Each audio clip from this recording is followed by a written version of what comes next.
able to just be immune, eradicate risk out of your supply chain. So there's a couple things I think that we can do that would help, because some of it's self-inflicted risk.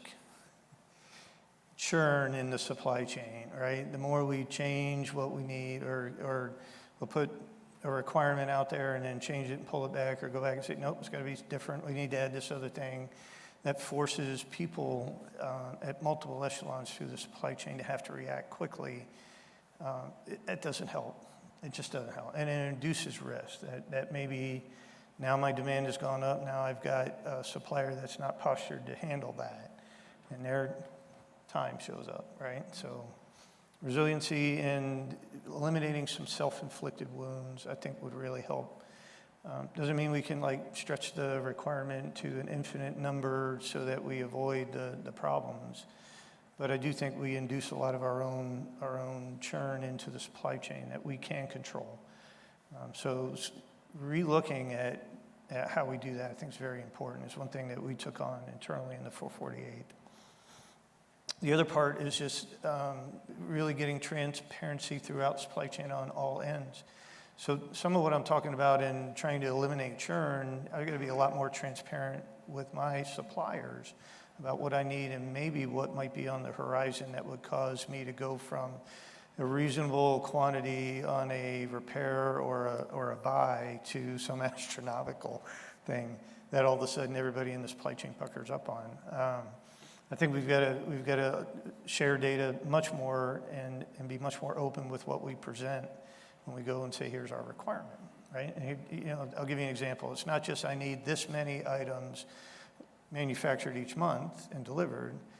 I've got a mission behind that, and maybe giving some insight as to what that mission is and what the perturbations are associated with that might help, right? A supplier understand that there's some potential churn. So then now I'm not talking about a direct quantity each month. I'm talking about a range of quantities or some other information that might be helpful. On the supplier side, again, I'll go back to it. It would help to know and be able to map our supply chain out all the way down to the raw material, or at least down to the relevant part of the supply chain where a problem might disrupt things upstream. So maybe the Tesla guys like to brag that they've mapped their supply chains out all the way down to raw materials and deployed their folks out to lock in arrangements, all that. I tip my hat to them.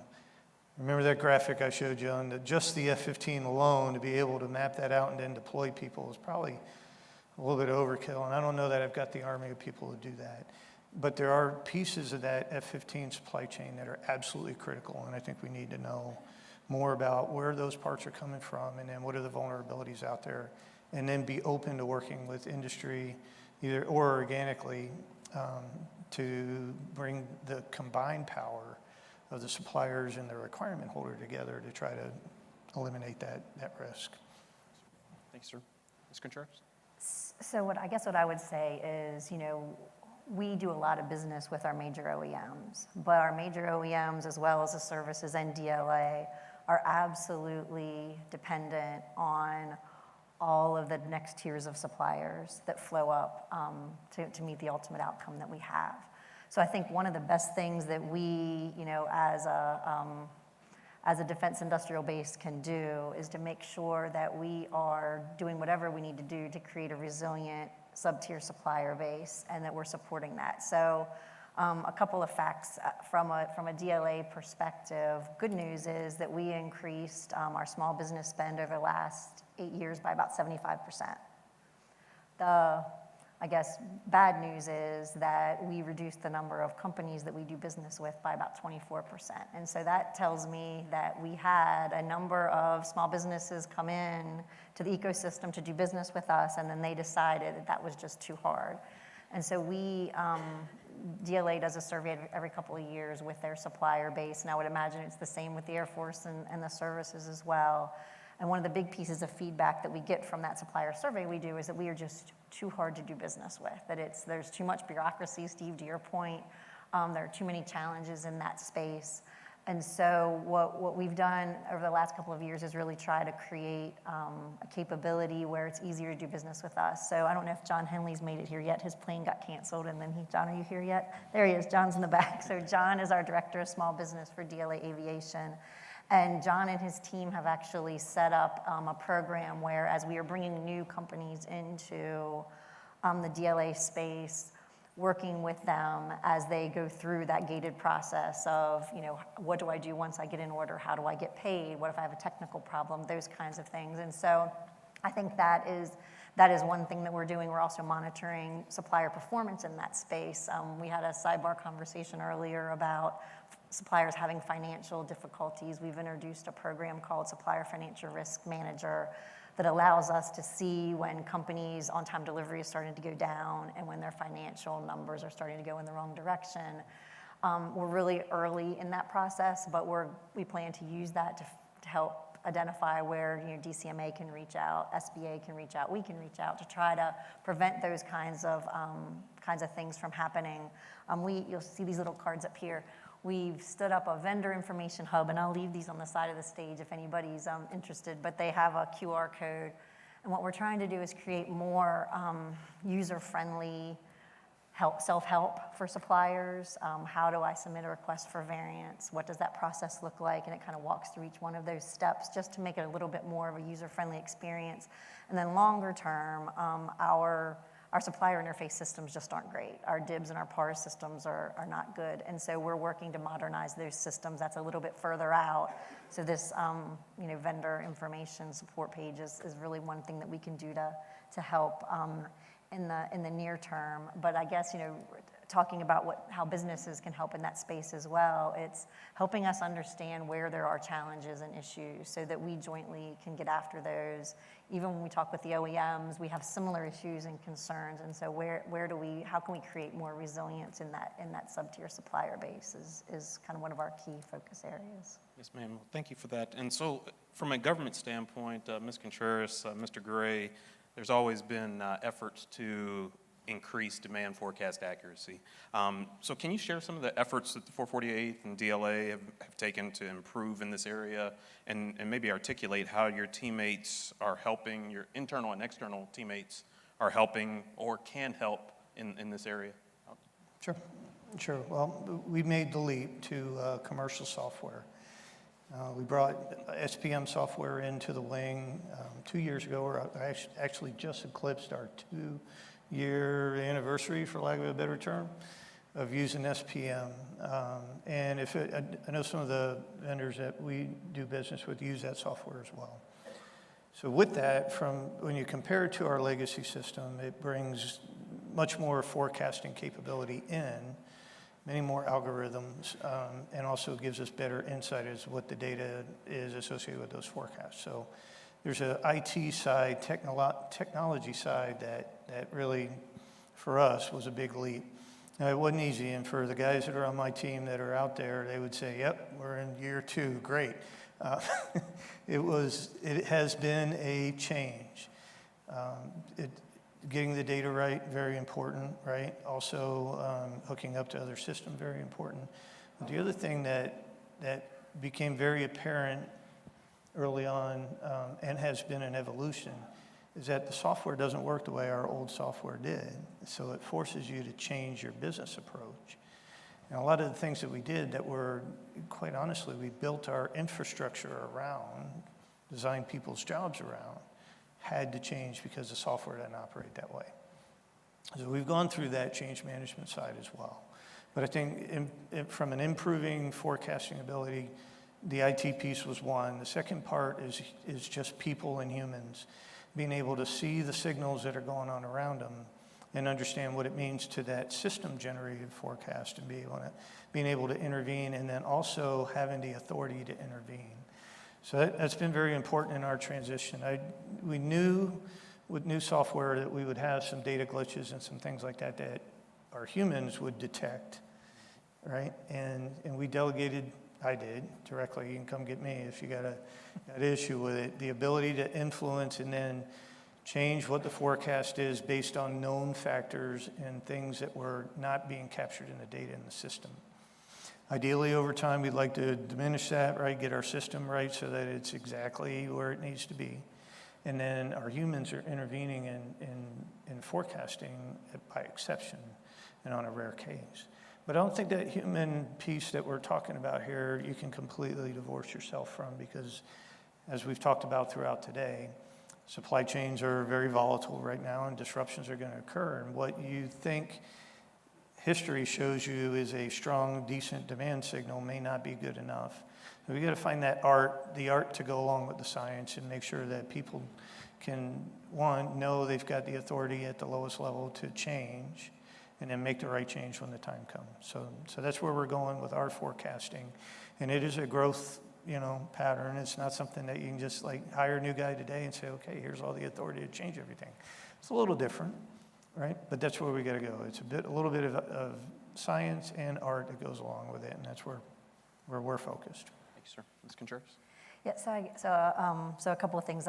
One is from a data perspective, there's a lot of data out there. And I think, we talked this morning a little bit about historical data that we have and how we can leverage that data to try to predict what's going to happen in the future from a demand forecasting perspective.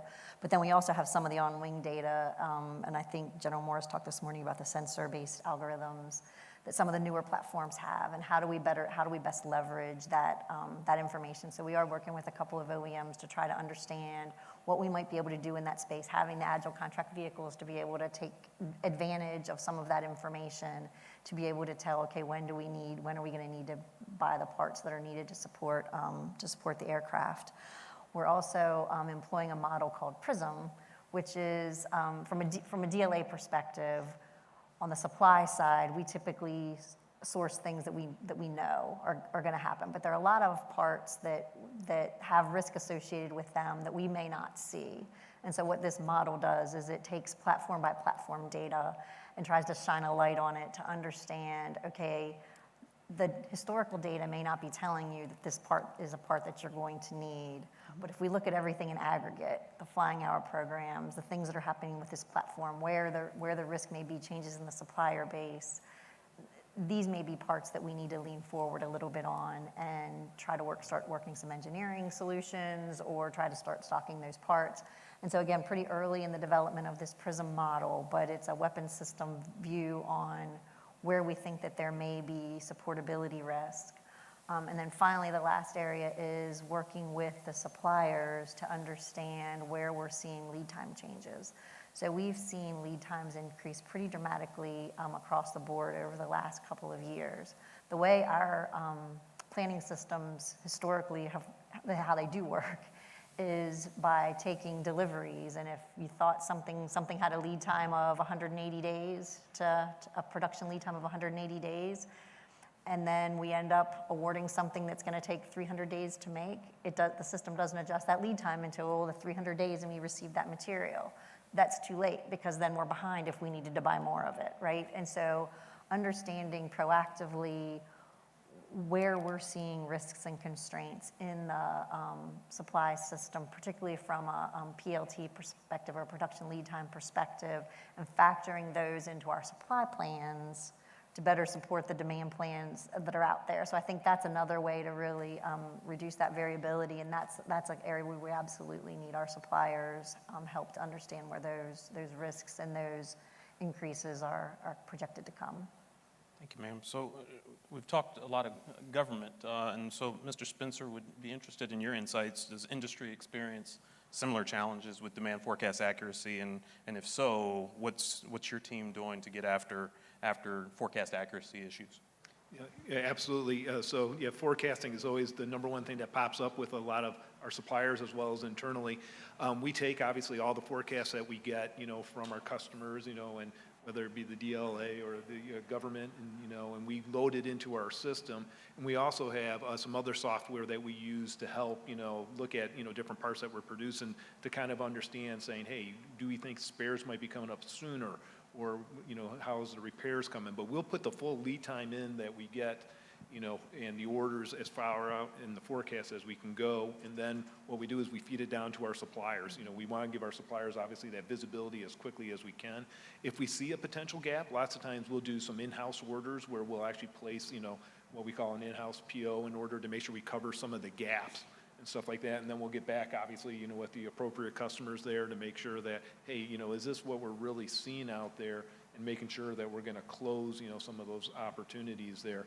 Because the worst thing is, like I said, with the lead times getting longer, is we don't wanna have stuff come in, especially if we anticipate it's coming, and you can see it in the forecast or some of the tools, that we wanna get out in front of it, give the supply base a chance, you know, to respond, because if they got enough time to respond, then we're able to, you know, turn around and get the parts back, you know, quickly and be able to get them out the door. So we're using a lot of the information, again, that we get, and then we're obviously re-looking at it and trying to make sure that we're giving ourselves and our suppliers ample time. Appreciate that. Go ahead, sir. Well, I was going to say, before we leave forecasting, you know, there's a feedback loop that's really important here. And we do it, I think, very well with our ALC suppliers, because we're at the same location, we're embedded with them, we go to the same meetings. And with commercial suppliers, I think we do well when we do meet and when we talk, but there's a little bit more time and space between there. And we generally handle, it's going to sound bad, but contracts are like, okay, over to you guys, right?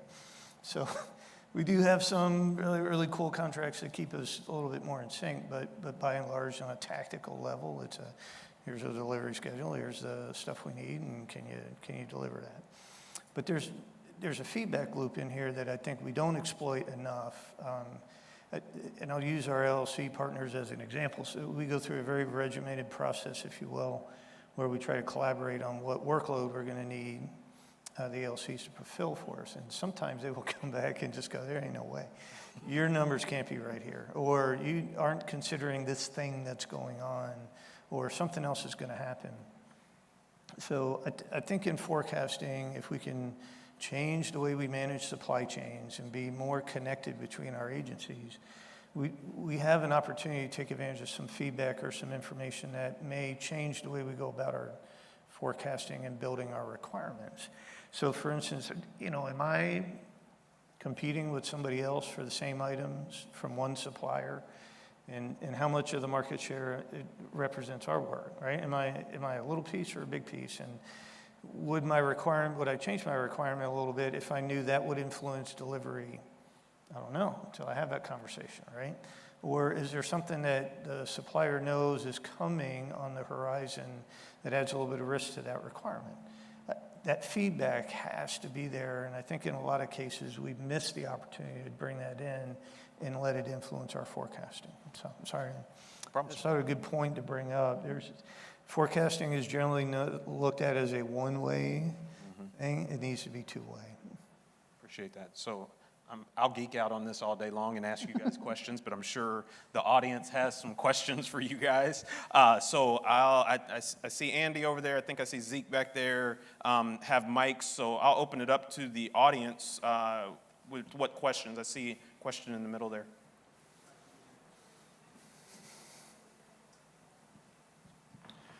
Thank you very much for your input. I really appreciate it. Mr. Gray, your comments earlier about your head down, tactical, versus your head up, strategic. That couldn't have been better said.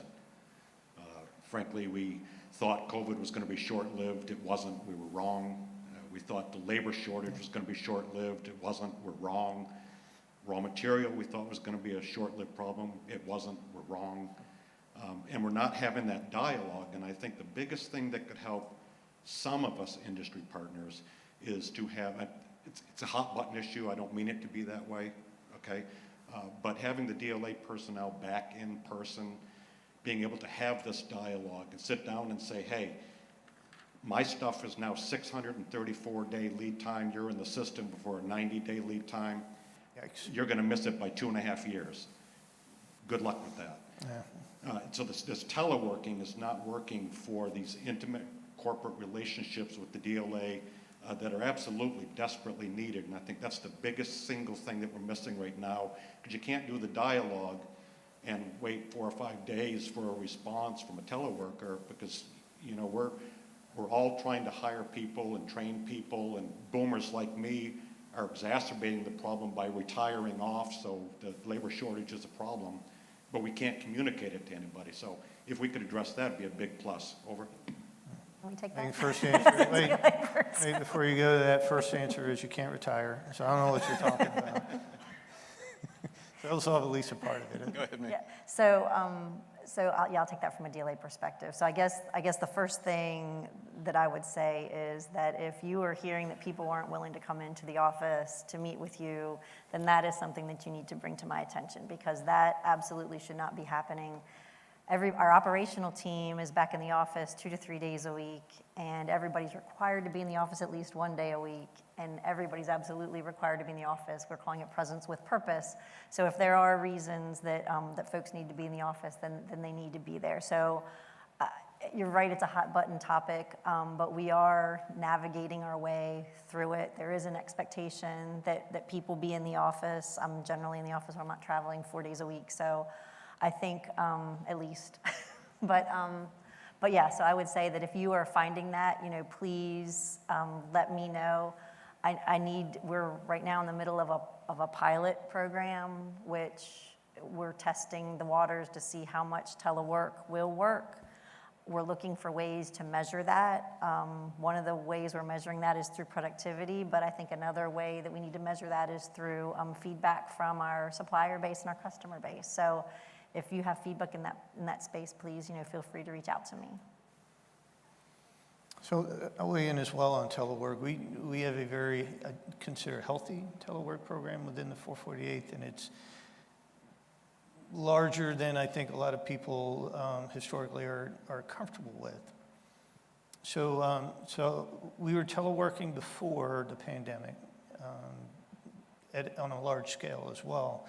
In fact, at Tinker, we have taken all of our folks out of the 848th in our 948th and staff offices, put them on telework for a year just because of facility problems. The facilities had, problems that it just made it unhealthy for people to be at work.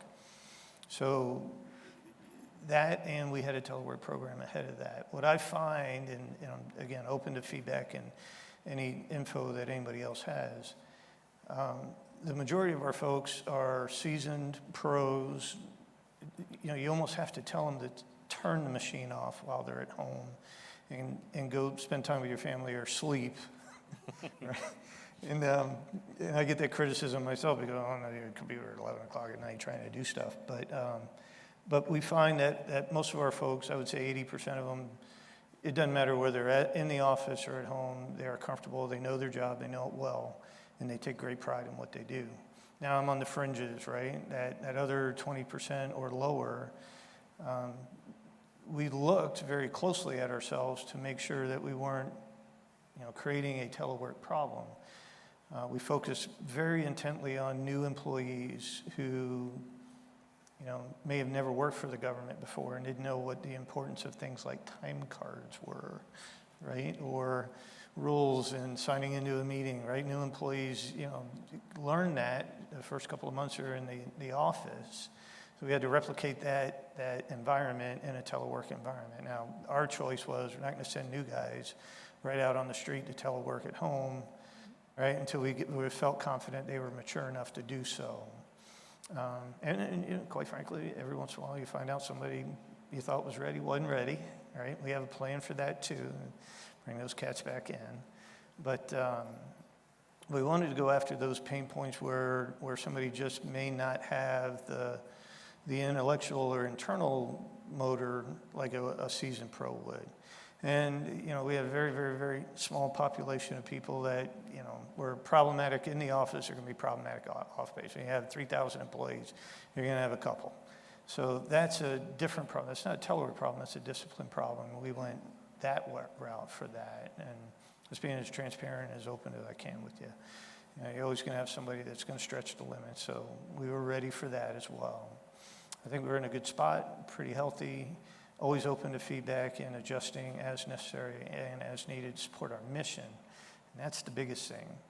When you select somebody to go into telework, there's a mission, focus, right person, right level, right skills, right? And if those three things line up, you're good. If not, you got to change. So there's some people that work for us that every day are interacting with another agency. They got to be in the office for that.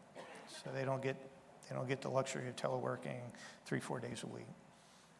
That's been our focus, try to adjust as necessary, tailor it to the mission and the universe, or the unit, the individual themselves, and then build from there. So, thank you. There's a question back there. Question over here. Hi. So, Mr. Gray, I had a question. I'm really interested in when you talked about deregulating supply chain and how we do that. So my question is really around how much of that do you feel is within the Air Force's control versus maybe outside of the Air Force when I think of FARs, DFARs, and those type of regulations? And then what tangibly can we be doing in industry to help support that? So I'll go in reverse order. So what industry can do is help point out the blind spots we might have, right? So if you see something that is causing consternation or churn, adding time, bureaucracy on the other side of the fence, if you will, out there for industry, creating more work that's non-value added, bring those things into us and we'll find a way to address it. May not be able to eradicate it, but we ought to be able to work those things. And that feedback loop on those things, I know Kathy's open to it. Every other person in here in our sustainment enterprise is as well. We want to be easier to do business with, and we don't want to create barriers or things that artificially slow us down. Now, between let's not talk Air Force, the other folks, like up to the Pentagon or OSD level or other agencies that just impose rules on us. So there's two sides to it. One is the bigger picture. What is it that the rules in place to protect or to mitigate problems on? Consequently, well, not consequently, but you may not know, a lot of the rules that govern how we go about acquisition are tied to public law. Same thing with sustainment. And I'll give you an easy one. Like we always like to talk about competition and what that does for us. We compete because we know it's going to build more, better pricing and more innovation, but also open the aperture on suppliers, which creates more businesses doing work with the government. And we do that because we're capitalists in our nation, right? And there's a public law that basically says we're in the capitalism business, we want to grow suppliers. So we're held to goals that force us to compete things tied to that public law. But there are cases when I think a unique capability or the nature of a requirement, the speed with which we need to get something puts us at odds with some of those types of rules. So I think we in those cases, we ask for acquisition flexibility based on the need of the nation and the requirement and try to breach those rules that are there to govern normal business peacetime that way. And then within the Air Force, I would ask that, and we focus on self-inflicted wounds, right? Things that we do, we've got the FAR, the DFAR, the AFAR, probably another FAR in between there. We've got all of these rules. And again, all put in place for well-intended purposes, but let's look at the rule in respect to the mission that we're trying to accomplish and match those things up or try to deregulate a little bit where necessary to help achieve that mission in a cheaper, better, faster way. That's really where we need to go. Hopefully that helps. Oh, I think we See got if anybody else wants a piece of that. Anybody else want a piece of that question? That's a really great question. I think, Steve, you nailed it, right? I think some things are there and we can't work around them. But in my experience, the vast majority of the time, there is a way to do things faster. But the first key is understanding what the issue or challenge is, and then understanding the rules well enough to figure out, okay, how do we do this a little bit better? And for the self-imposed rules, I think it's really understanding. Work within the rule set so that we can Right. achieve the objective we're after. Exactly. In a lot of cases, we don't have to discard a rule. Right. But work within what abilities we have. If we can't go down path A, maybe B opens up, right? Absolutely. It's kind of like a good attorney. They'll tell you how to get to where you want to go. It may not be the way you thought you were going to get there, but how can we get there in an expeditious way? So I think that's kind of the key. And then I think for internal policy, understand why it exists. Is it the one-off time that something happened? And then I think the processes to change those things and to work around them can be pretty quick, at least in my experience. But the key is just knowing what those issues are and after them. Know where you can go. I think we got time for one more question, so I'll throw it out to the audience, see if there's any other questions.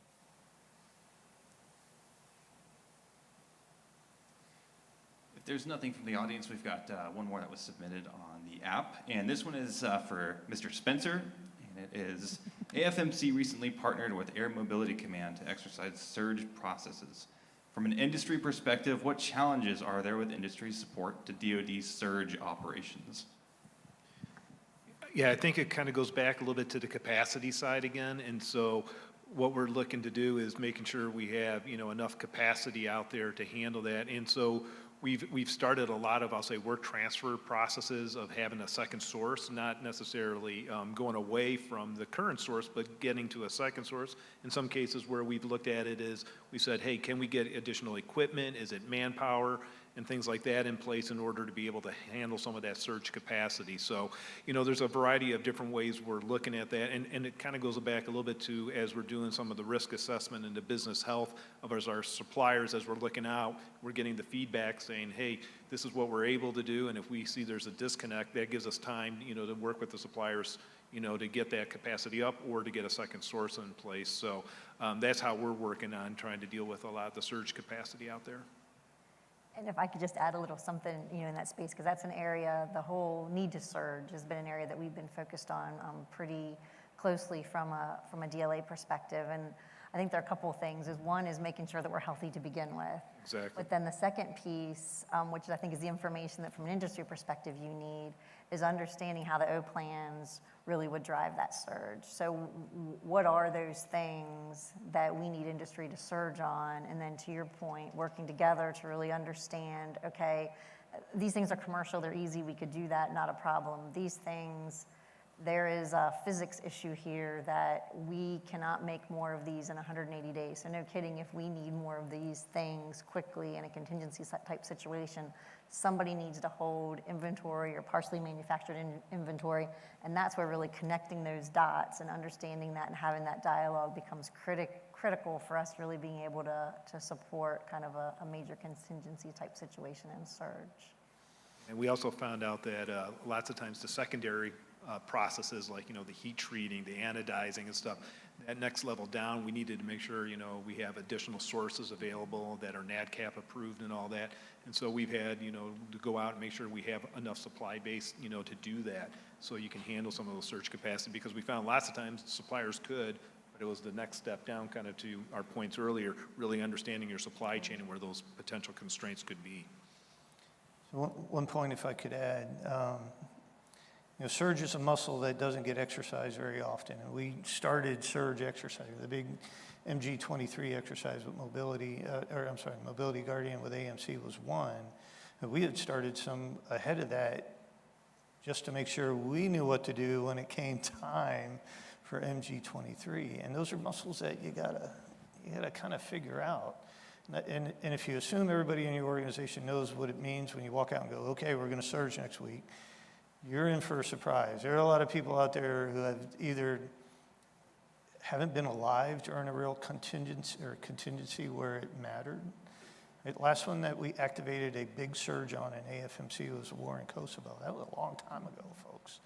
So you're down to guys that are my age to remember how that worked and how we did that. So we embarked on a whole thing internally to try to get people to understand when we pull that plane off and start going, this is what that means. And surge means go faster, and go faster, like really go faster, quick.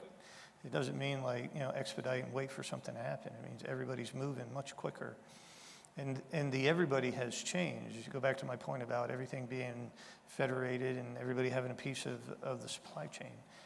If the 448 is going fast and DLA's not, we're stuck, or the ALC is going fast and we're not, it doesn't go very far. The surge ends abruptly. So there's a lot of that, I think, muscle flexing that's important, and then risk, right? Back to my point early on about sharing risk. When we talk about getting ready for that peer level conflict, we're going to end up asking industry to take some risk along with us. It's just, there's no other way to get around it, no other way to do it. And how we go about doing that, we got to go figure that out. Because it's just a totally different environment. Wartime environment is very different than peacetime. Very different. So the lieutenants are giving us the hook. No, I'd like to, Am I the only one that's going along? like to Until thank the I've got- panel. got I'd like to thank the audience for the questions. If you join me in a round of applause for our panel members. Thank you all. Thanks.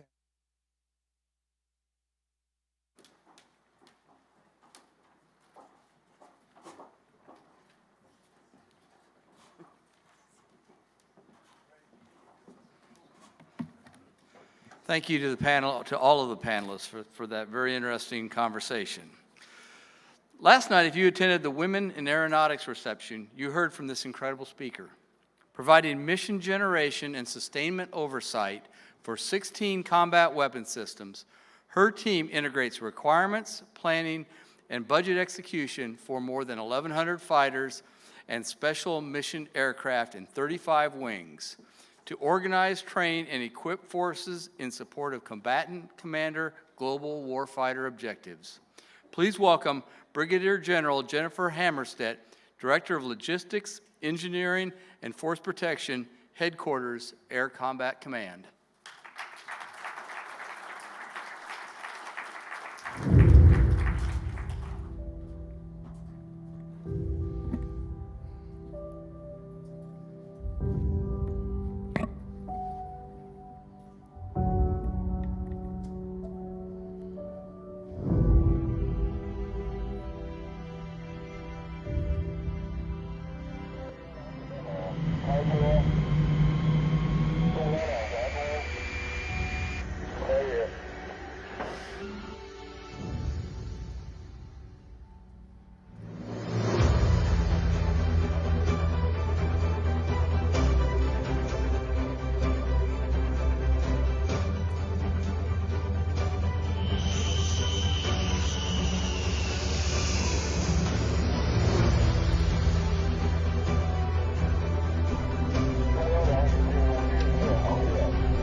All right, good afternoon, everyone.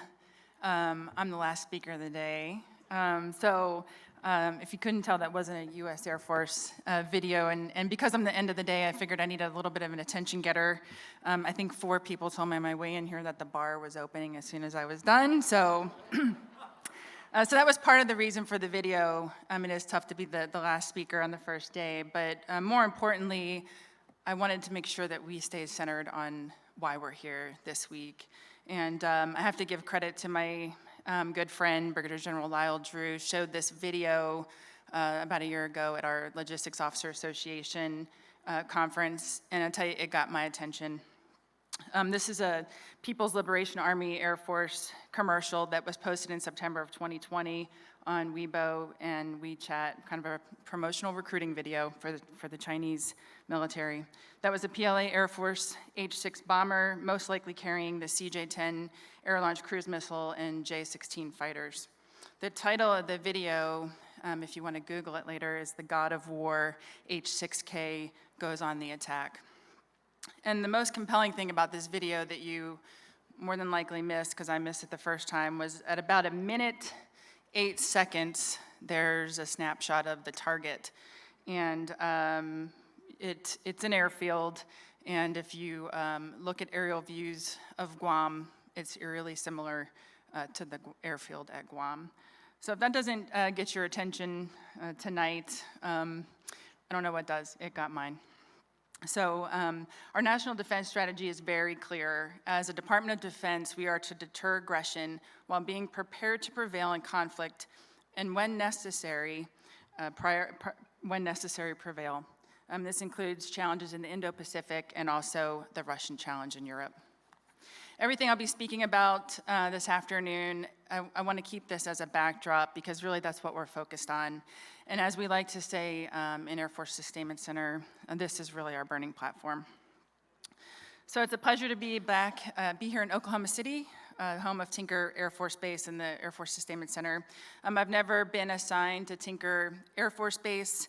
However, considering I've spent 3 of my last 5 assignments as part of Sustainment Center, I have a lot of time here at Tinker and feel very comfortable and at home in Oklahoma.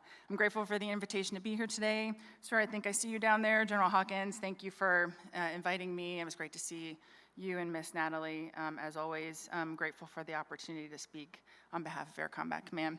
It doesn't intimidate me at all that both of these 3-star generals sitting in the front row have had my job, but hey, it's all good. Okay. So the old adage that where you sit is where you stand applies even to us in the Air Force. And I have to say that 1 year removed from the Sustainment Center family, I look at our challenges through a different lens. But I also look back lovingly on the mission of the Sustainment Center. I mentioned it last night, the people and what the Sustainment Center does for our nation. I thank you, sir, for your continued leadership. A piece of my heart is definitely in your center. I also want to thank all the distinguished guests, mission partners, and industry and aeronautic leaders who've joined us, especially for the diehards that are sticking it out for this last presentation of the day. There are also many friends in the audience, and I just know how committed each of you are. Your presence reflects that. So I already mentioned the fact that I'm a Sustainment Center alumni. I'm a Corps aircraft maintenance officer who had the privilege of growing up in our combat air forces. I've served in Air Combat Command as a young officer, Pacific Air Forces, and Air Force Central Command.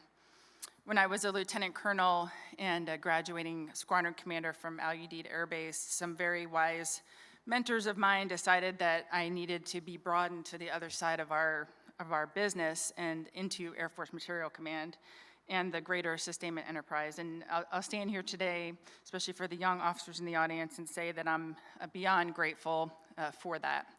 I left Al Udeid, went to headquarters AFMC, and I was actually up there when the command reorganized from 12 centers to 5, standing up the Air Force Sustainment Center as we know it today. It was also at headquarters AFMC I was exposed to just how critical our PEO and our Air Force program offices are to the readiness of our platforms and the safety of our operations. These leaders and teams are really the unsung heroes and leaders behind the readiness of our Air Force. And a lot of people in our Air Force don't really understand that or appreciate the work that you do. So those of you that are in the audience, thank you.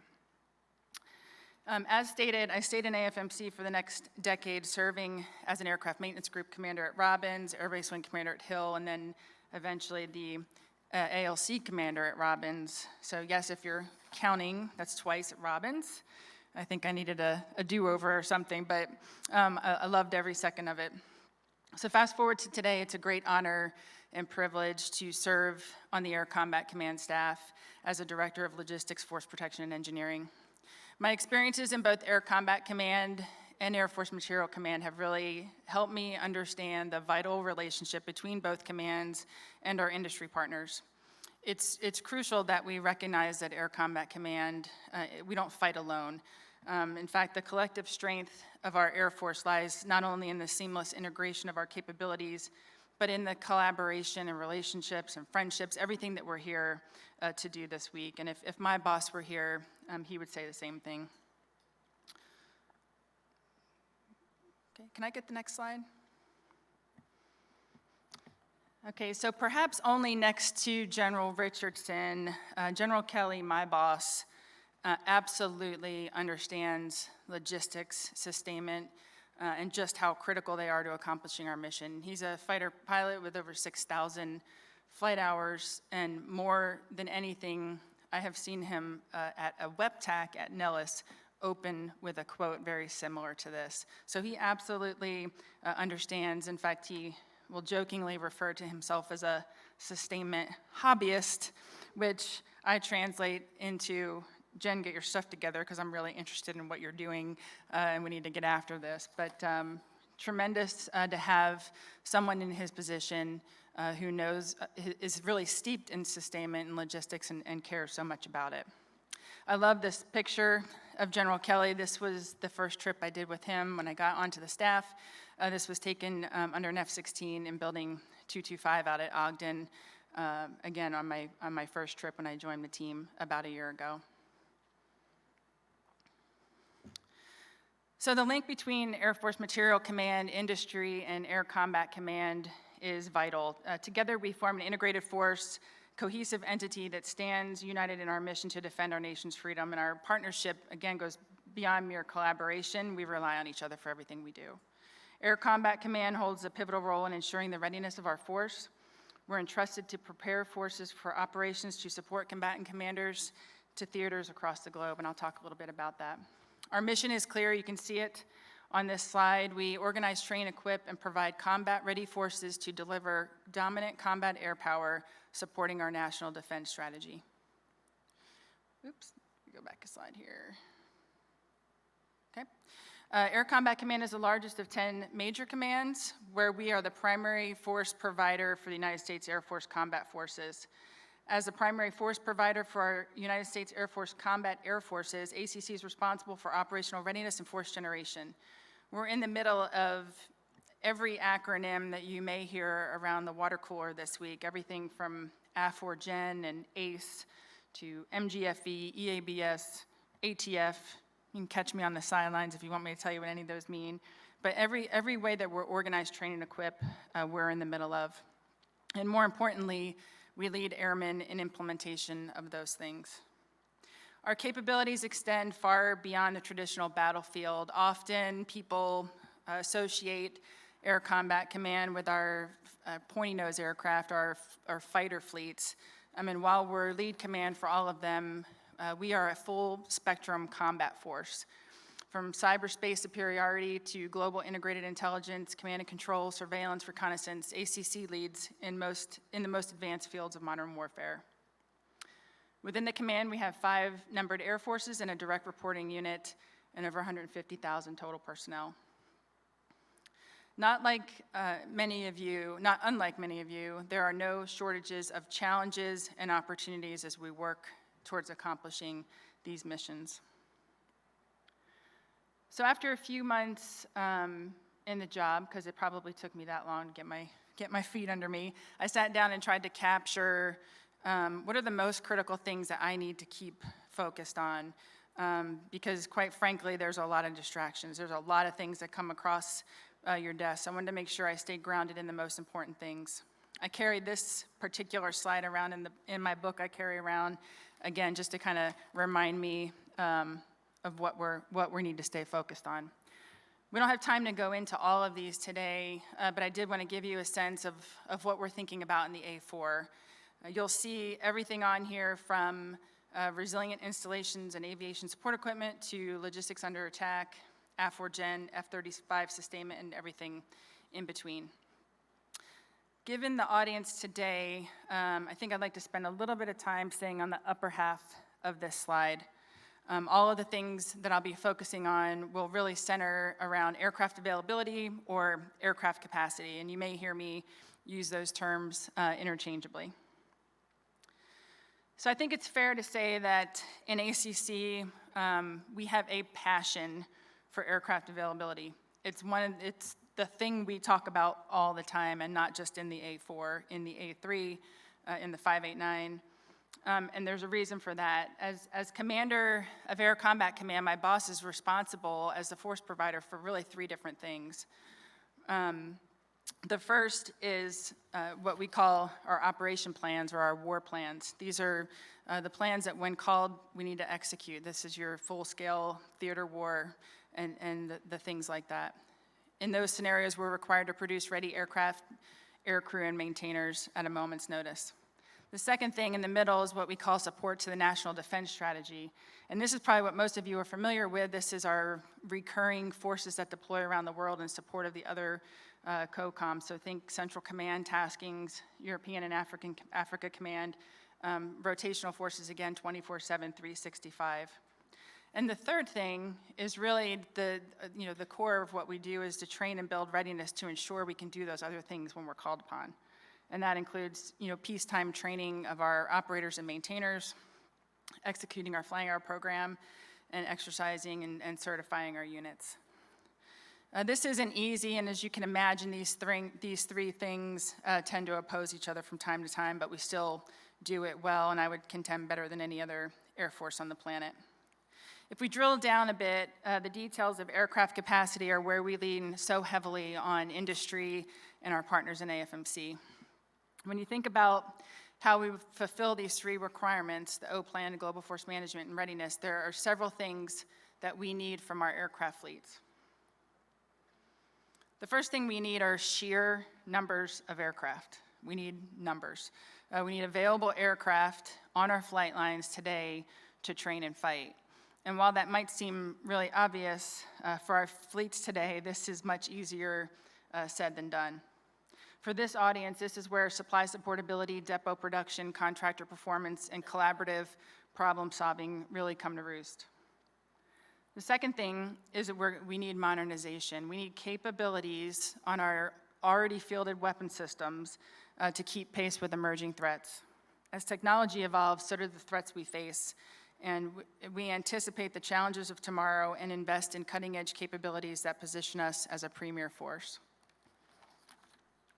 The last thing we need, and this is really one area that we as sustainment professionals really have to fight hard for the appropriate funding and resources, is what I call enabling capabilities. And this is spare parts, spare engines, readiness spares packages, support equipment. I had a wise mentor once tell me, Jen, he said, it's all about commodities. And at the time, I didn't really know what he meant by that, but I'll tell you today, I know exactly what he meant by that. So there are a few things that complicate what I'll call this wicked problem of aircraft capacity and availability. On some of our fleets in the Combat Air Force, if you think about the F-16 or even the mighty E-3 right here at Tinker or even the A-10, we are divesting, right? Great picture of AMARC here. We're divesting, sustaining, and modernizing all of them at the same time. We are still upgrading the cockpit on the E-3 as we divest aircraft this fiscal year, 13 aircraft this fiscal year. So we find ourselves modernizing micro fleets, smaller fleets within a fleet. We create configuration challenges, varying work packages, and disparate capabilities. And I can only imagine, I saw Steve Gray come back in, the challenges that provides for our supply chain partners. As a follow-on to this point, we're challenged with aging aircraft fleets. And you don't hear a lot of people talking about it today so far, because I think as an Air Force, we've accepted this. But this is a tremendous reality for us in Air Combat Command. Aging aircraft fleets drive additional downtime, increased sustainment costs, unpredictability, and then also diminishing sources of supply. Just like an aging vehicle, there's a compounding effect, more maintenance, reduced reliability, and higher cost. Coming back into Air Combat Command after kind of being gone for a while, this was startling to me, just how impactful our aging fleets are on our aircraft availability. A third factor that complicates aircraft capacity is we're in the midst of a lot of change in the Air Force in how we operate the future fight. Our operational requirements are changing, and we are being asked to do things operationally with our fleets that they were never really designed to do. The most significant change, and as I'm watching my timer click down here, the most significant change is what we call is ACE. And actually, General Miller had this slide in his deck, and he went through it quickly. Thank you, sir, because you knew I had it. You just didn't know it. But what does ACE mean? Think about the challenges I've just talked about. We're being asked now to take a traditional 12-ship aircraft package, engines, people, parts, and all the stuff that goes with it, and be able to aggregate and disaggregate in a combat zone. 12 aircraft tasked to go to a main operating base and then split off. ACE means that the luxury of the mass of aircraft, people, and parts and support equipment we've experienced over the last 2 decades will not exist, and we need to have the stuff for our airmen ready to execute. We all know that ACE will stress our systems and resources, but we do not have an option. We are getting after this, and we need to figure this out together. So given all that, where are we focusing in Air Combat Command A4, and what can you do to help? We are focused on the fact that the next war may be closer than we think. We must enhance our deterrence posture now, a deterrence posture that is upheld by today's level of readiness. And when called, we must be ready to rapidly deploy, mobilize, deploy, and fight, and win in a highly complex peer threat. To this end, we must collectively find innovative solutions to increase our aircraft capacity. This requires strategic planning, investments in modernization, and thoughtful utilization of our existing resources. General Morris isn't here, but I loved everything that he said in his speech this morning because he talks to a lot of what I'm going to talk about. We must be forward-thinking, adaptable, and predictive. The future fight is dynamic and unpredictable, shaped by emerging threats and rapidly evolving technologies. Maintaining our competitive edge requires investing in research, development, and innovation, and leveraging the expertise of our industrial partners to co-create cutting-edge solutions that empower our airmen in any scenario. This one I'm really passionate about. We need to think differently about how we plan and forecast. I think I caught the tail end of the previous panel, but we need to look critically at how we do what I would call our traditional peacetime projections, and that includes flying and fixing, our R2-D2 process, how we buy parts from the flying hour program, and challenge ourselves to say if these are really effective to get us a level of readiness that we need tomorrow. We have to plan now for how we will conduct surge operations and how we will lean into preparing for surge operations now. We need to get in logistics and sustainment. We need to up our game when it comes to joint and partner collaboration and approaches. We've got to lock arms with our other service partners and our foreign partners. As we prepare for tomorrow, we must also prioritize the development of our human capital. Our airmen are the heart and soul of our Air Force, and their ingenuity, resilience, and adaptability will be a decisive factor in the future fight. By collaborating with our industry partners, we can provide airmen with the best tools and equipment to do the job they need to do. Finally, something else we're really thinking hard about is how do we prepare and operate in contested environments, and not just contested environments off our soil, but contested environments in contested environments in our U.S. homeland. We all need to be thinking about how we're going to operate in a cyber-contested U.S. homeland. Our readiness is at the heart of our operational capabilities, and our operational capabilities rely on the strength and support of organic and industrial base to maintain peak operational conditions. These partnerships ensure that our aircrew maintainers and support personnel are adequately trained and equipped to meet challenges of an ever-changing security landscape. So let me wrap up with where I started. It's the role and the task of the Department of Defense, and in turn, our United States Air Force, to deter aggression, or as General Miller stated this morning, to win in competition, but if tasked, to also prevail in conflict. Our Air Force is such a critical part of the future fight. We have to be all in. We have to work together, Air Combat Command, Air Force Sustainment Center, our PEOs, industrial partners, to build the most lethal and credible force on the planet. And I'll end with this. This is going to be a test to see how many people are awake out there. This is my goal every day when I come to work. Okay, this is one of my favorite interviews with Secretary Mattis, but this is my goal for our United States Air Force, that it's our United States Air Force that keeps people awake at night. And that takes readiness today, everything I talked about, everything that the panels talked about today to make that happen, to win in competition. I thank you all for your attention and commitment. I'm at 0 time on the clock.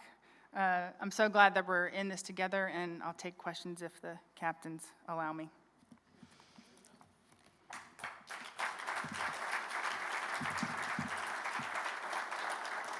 No questions. Enjoy the bar.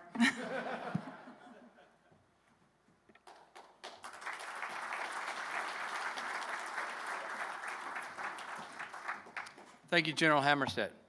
Ladies and gentlemen, this concludes day 1 of our conference. Thank you to Jamaica Bearing Group, VSE Corporation, T1K, and CACI for hosting the networking reception this evening for exhibitors and invited guests. That event begins, like right now, in the exhibit hall on the first floor. During the reception, you'll want to check out all the food stations located around the conference center. As a reminder, registration and a networking breakfast begins tomorrow at 7:30 a.m. with the program starting at 8:30 a.m. Thank you for attending today.